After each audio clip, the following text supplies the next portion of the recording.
একদিকে আনন্দ, একদিকে জাতির সেই ঘোষণাপত্র জুলাই, সেইখানে তারা হানিমুনে যায় কক্সবাজার। 52কে আমরা স্বীকার করি, 71কে স্বীকার করি। আমি 90তে আন্দোলন করেছি, গুলি খেয়েছি, জেল গিয়েছি, আমি সেটাকেও স্বীকার করি। 71 সালে তোমাদের গোলাম আজম নিজামী পাকিস্তানে পালিয়ে গিয়েছে, নাগরিকত্ব ছিল না। তারপর তোমরা যদি এই সমস্ত কথা বলো, এইটাকে কোনোভাবে বরদাস্ত করা যায় না এবং বরদাস্ত করা হবে না। আমরা বাংলাদেশে যখন যে অবস্থা ভেদে যে আন্দোলন সংগ্রাম হয়েছে, 52কে আমরা স্বীকার করি, 71কে স্বীকার করি। আমি 90তে আন্দোলন করেছি, গুলি খেয়েছি, জেল গিয়েছি, আমি সেটাকেও স্বীকার করি।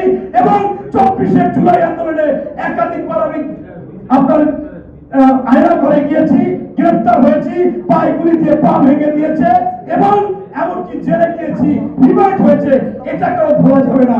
সর্বসাধারণ ভাই, এমনকি আপনার গৃহিণীরা এবং ছোটখাটো দোকানের লোকজন চলে এসেছে। বাংলাদেশে ন্যায় বিচার হবে, সুশাসন হবে, সুনীতি হবে, সুবিচার হবে, বাজার নিয়ন্ত্রণ হবে, মানুষ হাঁটবে, ধর্ষিত হবে না, ছিনতাই হবে না।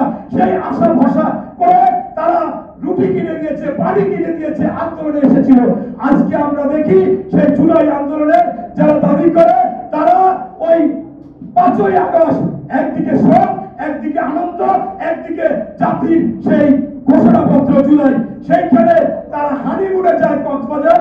কি একটা ষড়যন্ত্র! এই চিলড্রেন পার্টির লোকজন অত্যন্ত দুঃখজনক।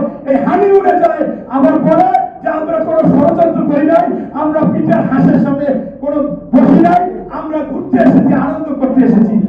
কি আনন্দ! যেখানে শহীদের রক্ত এখনো শুকায়নি, সেখানে এখনো আপনার হাসপাতালে কাতরাচ্ছে, আর তোমরা বাবারা এখন ওখানে যে হানিমুন পালন করো, তোমরা এরকম ভ্রমণ করো, দুঃখজনক। আসো, রাজনীতি করো রাজনীতির মতো। বাংলাদেশের মানুষ সবসময় সংগ্রামী। ইনশাআল্লাহ বাংলাদেশে যদি কোন রকম সেই ফেব্রুয়ারিতে নির্বাচন না হয়, তাহলে বাংলাদেশে আন্দোলন হবে। মানুষের চাওয়া পাওয়া, আকাঙ্ক্ষা, ভোট অধিকার এবং গণতন্ত্র, এই ভোটের জন্য আমাদের যদি ফাঁসি হয়, অপরাধ হয়, আমরা বারবার এই সরকারের কাছে বলবো, ভোট চাই, নির্বাচন চাই, গণতন্ত্র চাই।